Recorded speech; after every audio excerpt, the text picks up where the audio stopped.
Hola, apreciados compañeros y apreciada tutora. Mi nombre es William Becerra, estudiante de artes visuales.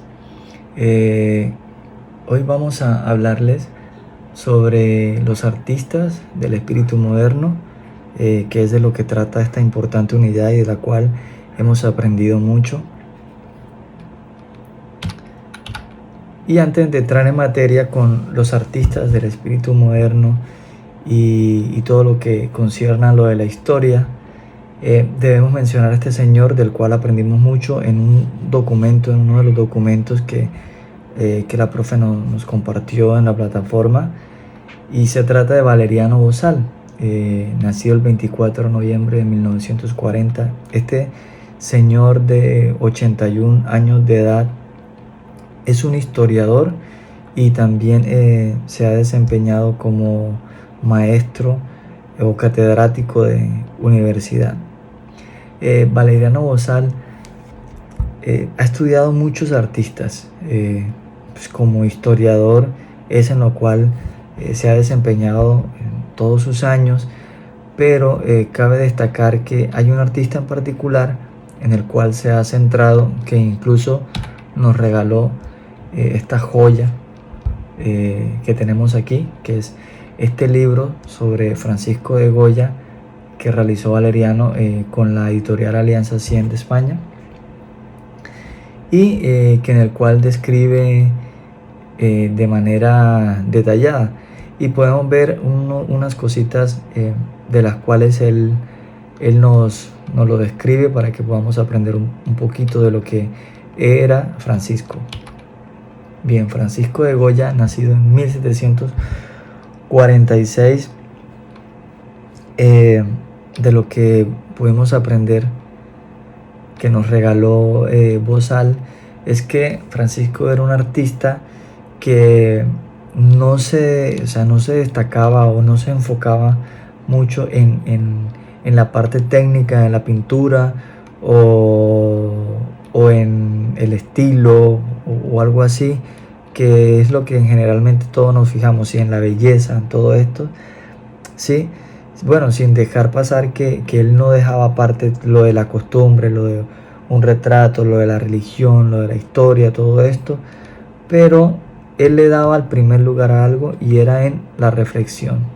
Era su fuerte. Francisco en cada pintura lo que realizaba era, y en lo que se enfocaba era que todo lo que pintaba le llevara a una reflexión.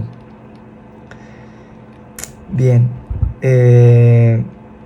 hay un novelista que se llama Antonio Muñoz, en el cual dice que Goya lo pintó todo, pero enfocado siempre en la reflexión.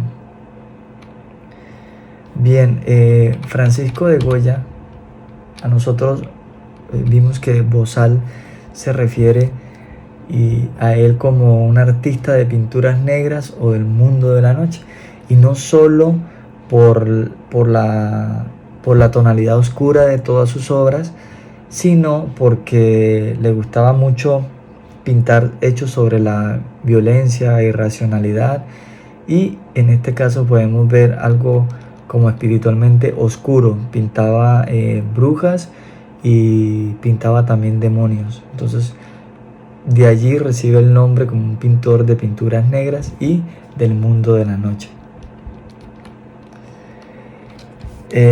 Bueno, hay varios artistas que pudimos ver en la unidad, pero debíamos elegir uno, y uno de los que elegimos fue el de Théodore Géricault. Este pintor francés me cautivó con sus obras y me pareció muy interesante, y bueno, con anterioridad le dije a la profe si podíamos hablar de él, a lo que aceptó, y entonces empecé a investigar sobre este artista, y es un artista que marcó la época. Théodore, este pintor francés, con tan solo 32 años de vida, nos regaló muchas obras impactantes. Creo que para la corta edad en la cual pudo vivir, nos regaló mucho. Yo personalmente lo comparo como este músico Mozart, que también falleció, si no me equivoco, como a los 34 o 35 años de edad, pero que nos dejó una cantidad de música de excelente calidad y que aún es tendencia, o los que nos gusta y somos amantes de la música, pues aún lo escuchamos. Y Theodore era admirador de Miguel Ángel y de Pedro Pablo Rubens, que aún siendo estos del Renacimiento y siendo Theodore un pionero del romanticismo, admiraba a estos pintores, lo que nos lleva a pensar de que quizás es malo copiar, pero es muy bueno tener referencias buenas que nos lleven a un mayor nivel o a la excelencia. Una de las características de Theodore de las pinturas era, siempre pintaba mucho sobre los caballos, era amante de los caballos, entonces era una particularidad de sus obras. Y si como podemos ver aquí, podemos ver que a él le gustaba mucho pintar, era sobre el realismo. Por muy terrorífico que sean las acciones, a él le interesaba pintar la verdad. Incluso Géricault él pudo haber sido un pintor muy famoso o más grande quizás de lo que el mundo puede imaginar, estando de la mano del Estado. Sabemos que la política y la religión lo controla todo, pero él dijo: no, yo quiero ser diferente, quiero marcar una época, y así lo hizo. Dijo: yo prefiero hablar con la verdad en mis obras a ser manipulado y ser uno más del montón, como muchos en aquella época y como aún siguen siendo hoy marionetas del Estado y no han podido tener su identidad original. Y Theodore sí lo pudo lograr, pudo expresar lo que el Estado callaba, y él lo manifestaba en las pinturas. Entonces, por eso a él, más que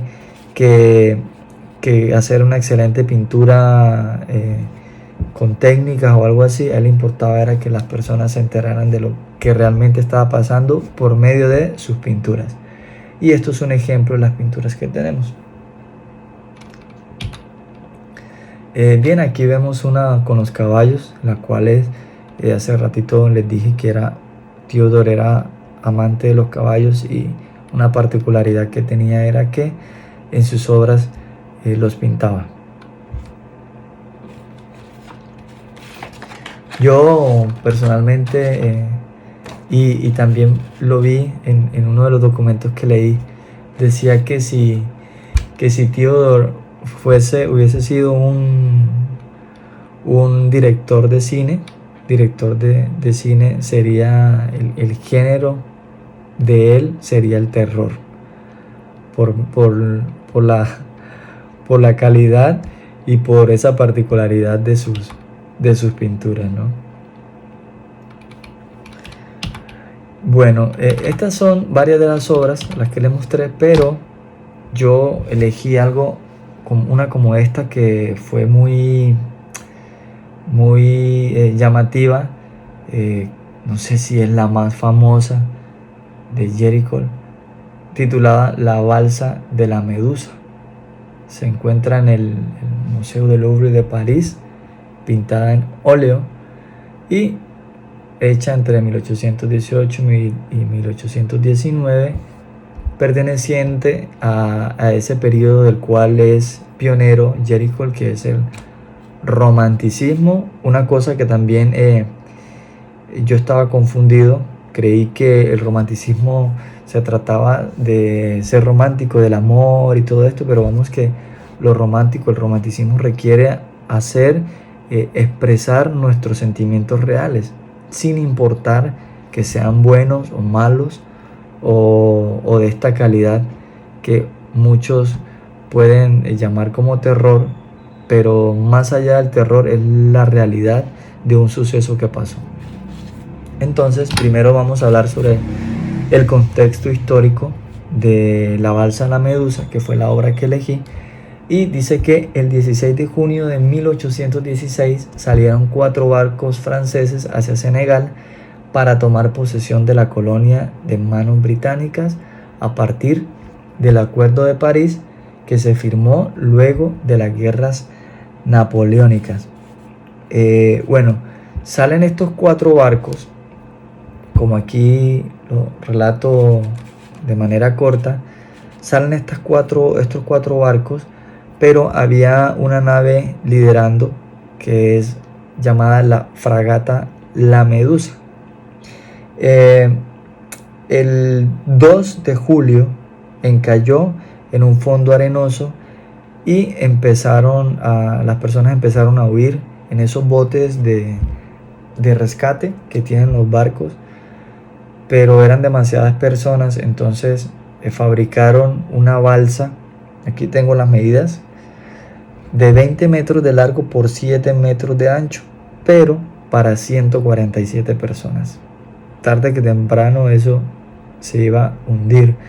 Una particularidad de este hecho es que en aquel momento también se veía la famosa palanca que hoy le llamamos, ¿sí? Que es ganarse un puesto a dedo y no por meritocracia.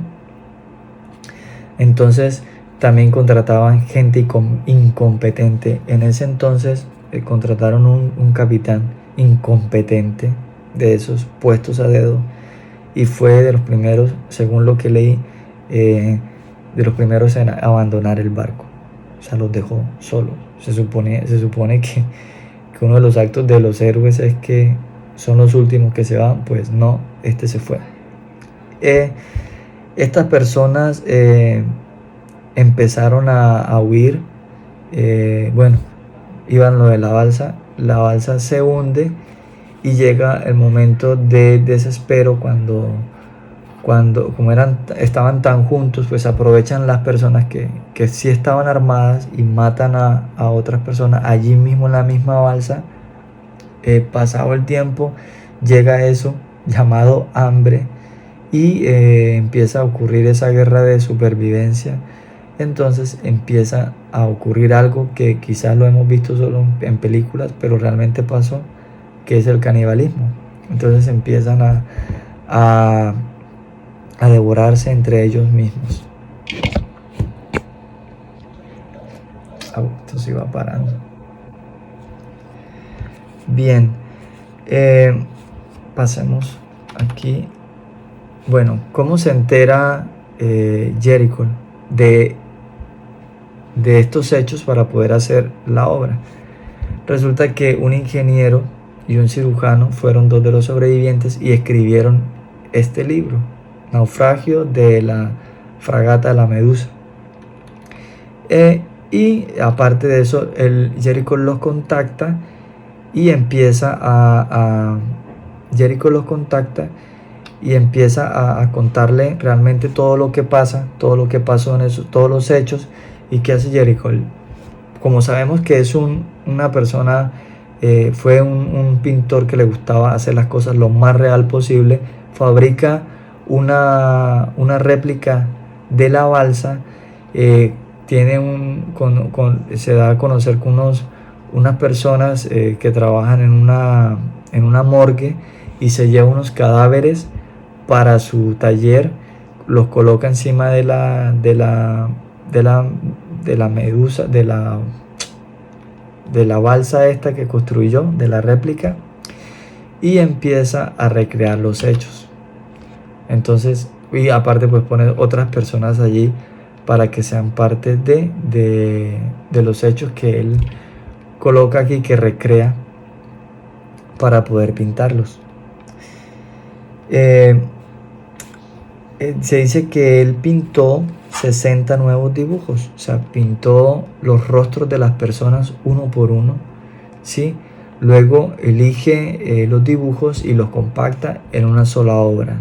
Esa fue la manera en que Jericho pudo sacar a la luz y crear este cuadro o esta obra maravillosa de arte llena de terror, pero a la vez de realismo y algo que quería ocultar el Estado.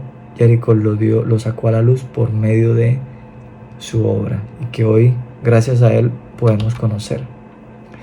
Este cuadro, irónicamente, en 1824 fue pintado por Ari Scheffer con un parecido, no sé si notan que es como un parecido a las tonalidades y a la manera de pintar de Jericho, pero lo hizo Ari Scheffer. Dibujó la muerte de Theodore con dos de sus amigos. No sé, la verdad, si serían sus dos mejores amigos, pero pues allí estaban junto a él. Y bueno, eso es todo, y culmino con esta frase de Jericho que dice que con el pincel nos limitamos a tono, mientras que la imaginación sola produce color. Muchas gracias a todos por la atención brindada. Un abrazo y que estén muy bien. Gracias.